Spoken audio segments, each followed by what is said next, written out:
We're back again with my monthly favorites. So let's get right into my favorite things from August.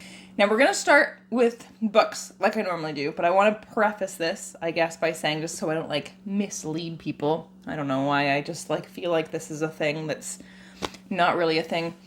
These two books I'm going to talk about, I rated 4 and 4.5 stars. So I didn't super over the moon love them, but I really liked them, and I still think they're definitely worth a read, and I think a lot of people would really like them, and I want to talk about them. The first one is Kochab by Sarah Webb. This is a beautiful graphic novel that I backed on Kickstarter last year and ended up getting a couple months ago, and I think that you should get this just for the artwork alone, to be honest. If I had to rate the artwork on its own, 6 out of 5 stars. It's beautiful. So this is the story of a girl who gets lost in the forest in the wintertime and ends up stumbling upon a fire spirit's long forgotten home. And they grow to learn about each other and help each other through their own problems and try and get the person who's lost home and figure out what the fire spirit's going to do. It's really good. And I loved the artwork so much. And it was just nice. It was just very nice. And the next book that I have here is The Ballad of Songbirds and Snakes by Suzanne Collins, which is a prequel to the original Hunger Games trilogy. Now, I don't think that you really need to read the original trilogy in order to read this and understand what's going on, but I feel like you probably won't appreciate the story as much, and the content won't be as impactful as it would be if you had read the original trilogy. That being said, though, I'm wondering now if the original trilogy will feel more impactful after having read this. I feel like maybe it'd be more of a gut punch. This was a pretty big gut punch after reading the original trilogy. But anyway, so this takes place, I believe, 64 years before the Hunger Games. This takes place during the 10th Hunger Games. And it is the first Hunger Games in which the tributes have mentors, but all the mentors are people from the Capitol. And the mentor that we follow is President Snow as a 17-year-old boy. I feel like I don't need to go into an explanation of what the Hunger Games is. I feel like even if you haven't read the Hunger Games, you know what it is, right? I don't need to tell you what that is. But what was interesting about this was seeing how much the games had changed over time by seeing how different it was in the beginning and what certain things kind of ended up putting things into motion in order for them to grow into what they were in the original trilogy, which was really cool. What I liked about this book so much was that Suzanne Collins did not write Snow as a likable character. She did not write a story about a villain who was likable first. She didn't make us root for a character who we know will be terrible and do terrible things. He was just a terrible person the whole time. I have a lot of red tabs in here. These are all things that, not just things Snow said, things that were said by Snow or other people that were just awful, disgusting thoughts that these people had about the Hunger Games and about the people in the Hunger Games. Wild. It was really, really interesting, I thought, reading about how everything worked in the beginning and hearing all of the opinions and everything about it from the other side, from the people who are not participating in it and think that it's okay, and even hear from people who aren't participating in it and are supposed to be from the side that thinks it's okay, but that they don't think it's okay. The contrast between how the tributes were treated in the two books was just wild, and just knowing the thoughts that were going into everybody in the Capitol who made these changes and why they made them, it was just a gut punch. It was a big gut punch, this book, but it was really good. I thought it was a solid prequel, and I'm really excited for the in-between prequel that's coming out next year. Next, we'll talk about my favorite TV shows from August. The first thing is going to be no surprise to anyone who's watched any of my favorites videos recently, and that is a season of RuPaul's Drag Race. But very specifically, we're going to be super specific here because there are many reasons why this was a favorite and why I think it's my all-time favorite season of RuPaul's Drag Race ever. And that's season 7 of Drag Race All-Stars. If you are going to watch any season of All-Stars, any season of Drag Race at all, maybe even, please let it be All-Star 7.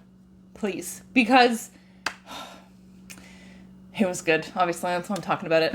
Season 7 of All-Stars was an all-winners season. It was just a season of winners from Drag Race UK, previous Drag Race All-Star seasons. So it was like literally the best of the best. It was all people who have won previously. And on top of that, nobody went home. It was the same queens the whole season. So if there was someone that you really liked, even if they didn't end up doing well throughout the season, you got to have fun with them the whole season because they were there every single episode. Instead of people going home, people won badges. And at the end, the people with the most badges were in the top. And it was just really good fun because I feel like the fact that nobody got eliminated, it took off this huge level of stress. Because that even if you didn't do well in a certain challenge, at least you got to try again the next week. At least you didn't have any fear of going home. And it took a huge drama factor completely out of it, which just made the show so much more lighthearted. And then the winner from each episode got to block somebody else from winning the next episode. And that, it could get dramatic, but it was just good fun. Everyone was just having so much fun, and you could tell, and it was so much fun to watch. Also, because it was a season of winners, everyone was incredibly talented. They all did an incredible job at all of their challenges. So it was so much fun and amazing to watch because you were looking at so much talent, so much fabulousness, and there was no stupid drama going on. It was fantastic. My other favorite TV show is season 6 of Downton Abbey, which was the last season. I did enjoy all the seasons in between. The last time I talked about Downton Abbey, I had watched the first 3 seasons. So season 4 and 5 were also good, but season 6 was so good. Season 4 and 5 definitely dealt with more serious issues, that it wasn't bad, but it had different vibes throughout a lot of the season than the first 3 seasons and the last season, because there is actually a rape that happens in the beginning of season 4. It was very well done, but it was very upsetting. And it's dealt with throughout, like, the entire season. Like, the aftermath of this is, like, happening throughout the entire season. So it is talked about in, like, almost every episode, I think. Season 6, however, was just like season 1. It was just wonderful and delightful, and almost all of the drama was just silly drama because it was the 20s. If it was happening today, it would not be drama. People would not care. And everyone was just so delightful, and there was such nice stories, and the characters are so wonderful, and it had, like, it's normal, wonderful, delightful music, and it was cozy and comforting and just so nice, just like the first season was. There's some really nice character arcs and growth that happens that I really, really liked. The only thing is, I will warn you, there is a suicide attempt that happens in season 6. It was upsetting when it happened, but all of the horrible things that came from it were not long lasting. But I did want to warn people in case that is something that they need to be warned about. I have some favorite movies to talk about. The first movie I'm going to talk about is Downton Abbey. There are 2 Downton Abbey movies and a third one in the works, apparently, which is great. I've only watched the first Downton Abbey movie so far. It came out in 2019, I think, 2018 or 2019. It takes place 2 or 3 years after the last episode of the TV show, and it's all the same cast, characters, everything is the same, and it is just like season 1 and season 6. It's got silly drama, it's just, there's kerfuffles, it's funny, it's so good. It is about the king and queen coming to visit Downton Abbey, and everyone at Downton Abbey getting ready for it, and it was so good. It was so good, you guys. I rented it. I paid $5 to rent it, and I kind of want to purchase it because I want to watch it again. Oh, Downton Abbey makes me so happy. It's such a happy show, except for when things aren't happy. But when things are happy, it's like super happy. The next movie I want to talk about is 3 movies. It's the Quiet Place franchise. I watched all 3 Quiet Place movies in August. I had never seen A Quiet Place previously. I had been wanting to see it like ever since it came out, but I was too scared to watch it because I thought it would be too scary and I didn't want to watch it by myself. I didn't have anybody to see it with. And I had a friend visiting me in August who really likes scary movies, and she was like, it's not scary, but I'll watch it with you if you think it's scary. It's good. And I didn't think it was scary. It was good. Obviously, horror is very subjective. People are scared by different things and classify different things as horror. I would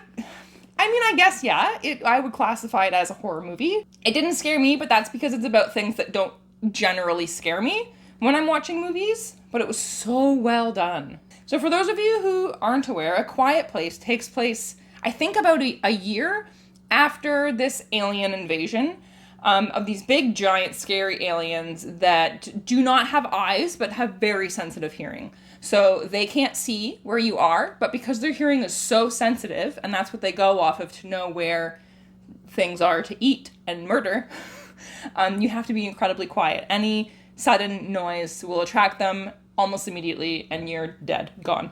And it follows a family who are living in their farmhouse and just trying to get by. The only thing that's really stressful about the situation is that the mother is pregnant. And don't know how they're going to do that quietly. Don't know how she's going to give birth quietly, how they're going to keep a newborn baby quiet. It's pretty stressful to think about, isn't it? Other thing that I really liked about the movie was that the daughter is deaf, and the actress who plays her is deaf in real life, and the family speaks ASL together. They already spoke ASL before the events of the movie started because she's deaf. There's a lot of really good transitions between like somebody else's point of view and her point of view. Like it's not really, because it's still in like third person. We're still seeing the characters, but it's kind of like giving the situation in the other characters' perspectives. It kind of goes back and forth sometimes very abruptly between what the people who can hear are experiencing and what the daughter who cannot hear is experiencing, and it was really, really well done. I thought the movie was just incredibly emotional. It's a very like quiet movie. Not like literally. Like it is literally quiet. There's not a lot of noise, and when there is noise, you're like, oh my god. But like in like the sense of it, like what's going on and how they're dealing with things and how things are being dealt with and how they're portrayed is very quiet. Like I wouldn't really call it slow. I mean, slow makes it sound like it's boring, but it wasn't boring. So I don't want to use the word slow because I feel like that's not fully encapturing it. So that's why I use the word quiet, because a lot of it is very calm, and a calm and like a very calm suspense or quiet suspense. And the characters are so strong, and their relationships I find very strong. And so whenever something does happen or is happening, it's incredibly emotional and suspenseful, and I say scary in a different way than I mean. Like, not scary in a way that now that I'm done watching it, I'm afraid to go to my room by myself, or I'm afraid to go outside. Like, not that kind of scary. Just scary in a sense that, like, can you imagine if this was happening to you? And A Quiet Place Part 2 takes place, like, literally 15 minutes after the events of the first movie. Like, it picks up right where we left off. A Quiet Place Part 2 is less quiet and calm. It's a little bit more running, a little bit more noise, a little bit more suspenseful in that like fast-paced suspense. It's still fairly calm and quiet, but it's definitely got more of that like, oh my god, run type of scariness. And it's a little bit less emotional, I feel like. I feel like the emotional things that happen are like a little less impactful, not in a bad way. It just happens less in the second movie. Because of that, I find the second movie a little less upsetting. And then A Quiet Place Day 1, it was great. Blew me out of the water. It was like a really great combination of, I feel like, the things that were included in both the first two movies. It had a lot of quiet, calm, emotional, character-driven parts. And then it had a lot of like fast, scarier, suspenseful stuff as well. It was a very good mix. It was very good. I loved all 3 movies. After I watched the first one, I said, I don't think I'll watch that again. I do want to watch the second one, but I don't think I'll watch the first one again. I think it was too upsetting. But you know what? Nope, I don't think it was. I want to watch it again. And then we've got video games to talk about. I have a lot to talk about this month, so that's pretty exciting. So the first video game I want to talk about is Detroit Become Human, which blew my mind. I was not expecting it to be as good as it was. I don't know why.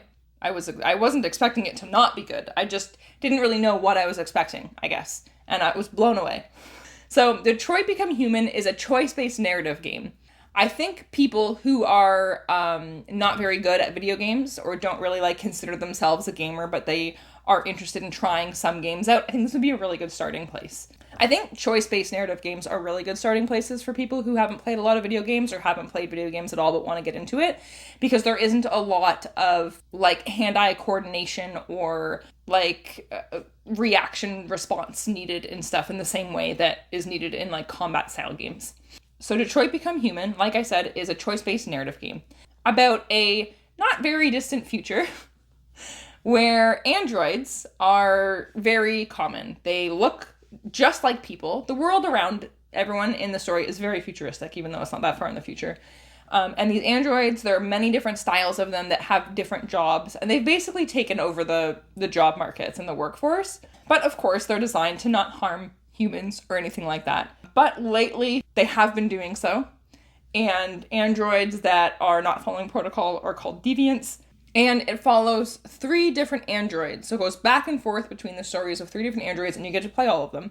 And it follows one android who is like a detective android, and he's working with a human detective to investigate a whole bunch of different crimes that were committed by deviants.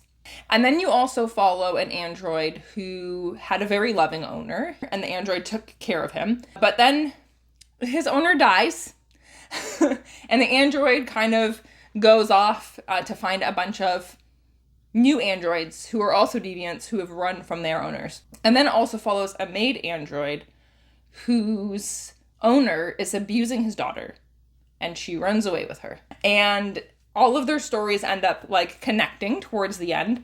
So the first thing I think is really cool about this game is the way that they make it interactive. So there's 2 difficulty levels, and I played it on the hard difficulty level. So I don't know how much you have to interact in the easy version, but probably obviously less than I had to.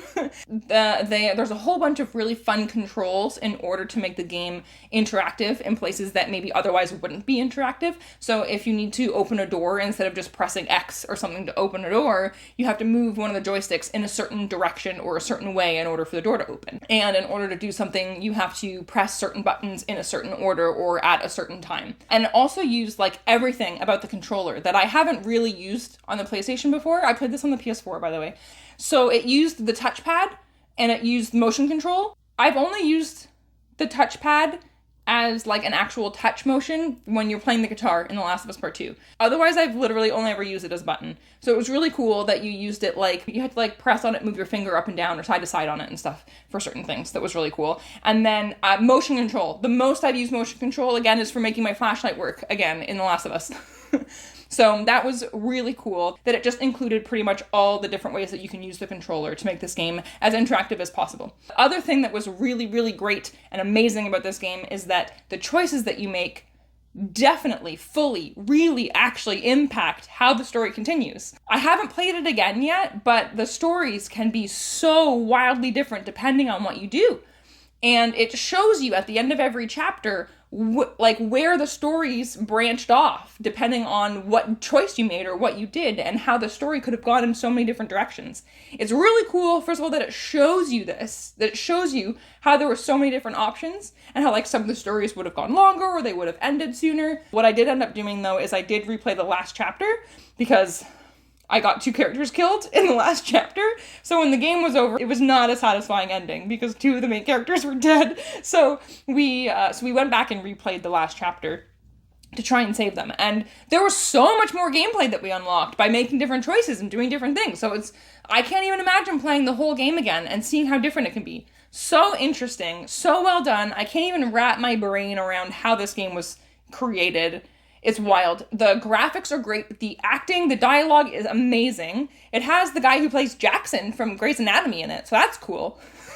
It's wild. It was really, really good. It's a fairly short game to play it through one time, but it's very, very replayable, which is really cool. The other game that I want to talk about is a game that I haven't finished or anything, but I still need to talk about it, and that's Unravel 2, which I've just played a little bit with my niece and nephew on the PlayStation 4 as well. It is a cooperative game about two yarn people who are attached together by a piece of yarn.